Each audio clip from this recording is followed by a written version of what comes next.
Well, yeah, Lombard probably should fight at 170. He made 85 easy. And he's also short. Yeah, short and wide, but I think he could make 70. Just that now? Yeah, 70 is no joke either. 70 is a very tough division. Not that it's just, yeah. You guys are bigger. Yeah, this is one of those things, you know, the guy was on a 25-fight win streak, a lot of hype behind him, people have been talking about him forever.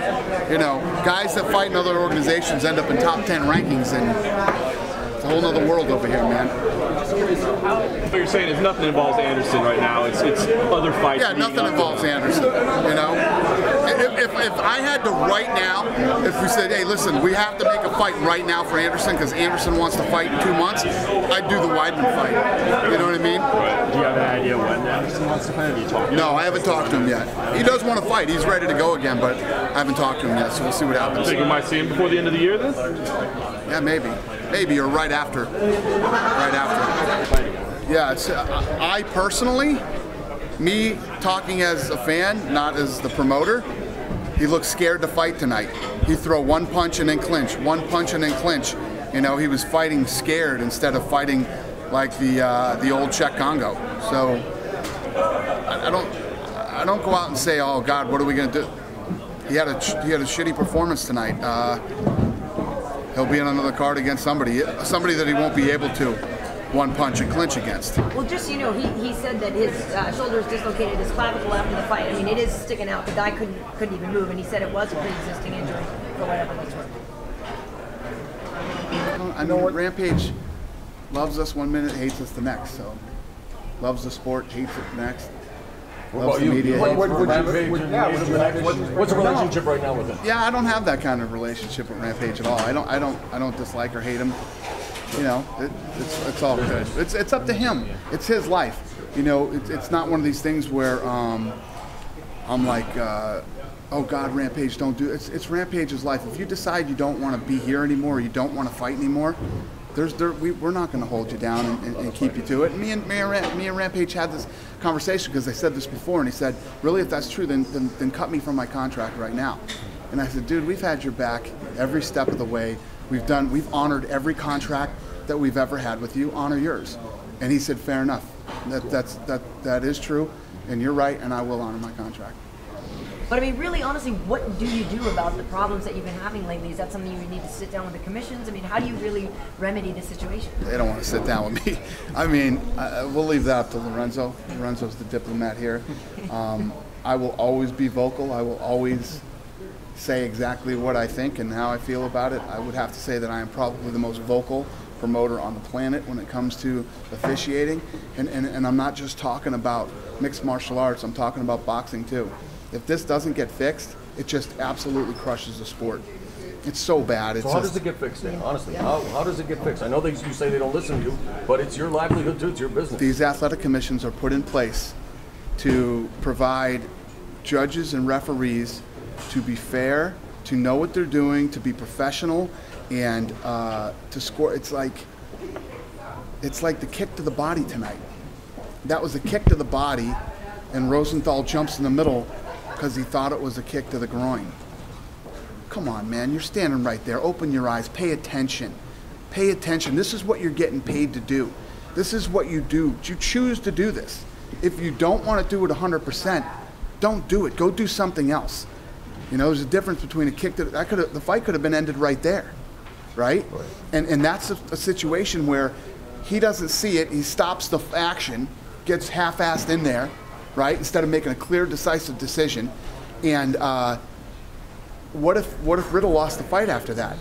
In a point where he could have won the fight because he had him hurt to the body with a beautiful kick, which those are hard to land. You don't see him land it all the time, where you actually really hurt a guy. And he jumps in the middle, you know? Then Levine, I'm so pissed at Levine, man, just stands there like a dope and watches these guys clinch on the fence, not advancing their position, not doing damage, just standing there for 2 rounds, and then you let them do it for an entire 5 minutes in a 3-round fight, you know? And again, I blame all 3 involved in that, the 2 fighters and the ref. But the ref's job is to protect the fighters, make the right calls, and make sure they fight.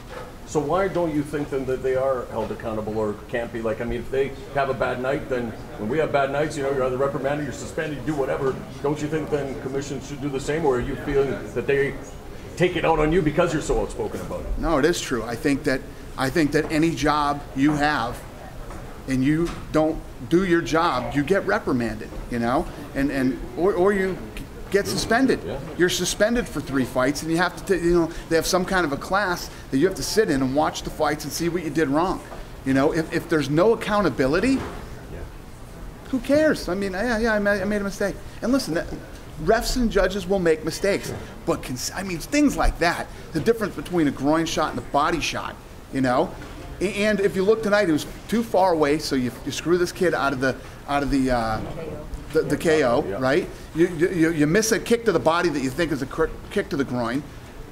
The other guy's standing around letting guys clinch for 3 friggin' rounds and then let them clinch the entire 3rd round. At what point do you go, okay, there's no fight going on here? These people paid money in the rules. It says that the guys are supposed to be fighting. There's actually points that can be taken away for timidity. You know what I mean? But if you see 2 guys clinching, it makes me think that Yves Levine doesn't know what he's doing. Do you not know the fucking rules? Do you not know how this game is played? Sorry, Dana, maybe it's my own ignorance then. If you're always dealing with different athletic commissions at every place, why are we seeing always the same refs? Because there's only a pool that's so big. These guys are, these guys are considered the best in the world. You know, Mazzagatti still fucking works. That guy still has a job. That's crazy. Is Herb Dean booked somewhere else? Yeah, I mean, Herb Dean should ref every fight there is, but the guy would get exhausted. He couldn't do it, and they'd never let that happen. Mazzagatti still works. Enough said. The fact that a commission would let this guy actually referee fights still it's just beyond my comprehension. But do you believe that there should always be that division between the promotion and the sanctioning body? Because you're obviously walking that line pretty closely. There has to be. I'd like to have this ref and There has to be. ref. Well, I don't say that. I don't ever say. Herb Dean, right? Yeah. Should ref every You know how many times I've talked to Herb Dean in my life? 3. Hi, how are you? I don't even know Herb Dean. Don't know anything about him. Don't know what he does. The one thing that I do know is the guy is a great referee, and I think he's the best ever. You know? So that isn't me being biased. I don't even know the guy. Don't know anything about him. Maybe we'd hang out one night and I'd think he was a complete jerk. You know? I don't care. I think the guy is a great ref. And that's all I care about, you know? But the reality is we can't sanction ourselves. If I was picking the refs in a decision tonight like Nick Ring happened, you'd think that it was because of me. You'd think that I did that because Nick Ring was a superhero here and just saved a couple of people from getting beat up, and I wanted him to win in Canada because it would be good for our promotion, which isn't at all what I want. I want the guys who deserve to win to win. That's what I want. And it drives me insane when it doesn't happen. You know, there's going to be mistakes. That would be the judges, not necessarily. Both. I mean, I'm talking about judges and referees, you know. Fight might have been different if Levine did his job and broke the fight up, you know, as many times as he should have in that 3rd round. Maybe somebody would have decisively won that fight and it would have been a different fight.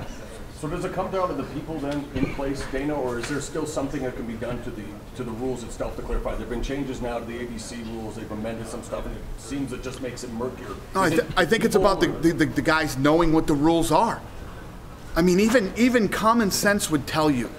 Even common sense would tell you, wow, this is weird. These guys have been laying up against the fence for 4 full minutes and haven't done anything. I'll let them do it for another minute. But don't you guys pick your own referees and judges when you do international shows? No. Yeah, international. Mark Ratner does. I don't ever say this is the ref, this is the judge, this is that. Ever. I don't do it. Ever. I try to be the most fair. Thank you. And unbiased. It's like when people ask me who I think's going to win, who do I want to win? Whoever wins is going to win. You know what I mean? I don't pick winners or losers. Half the time I'm wrong anyway.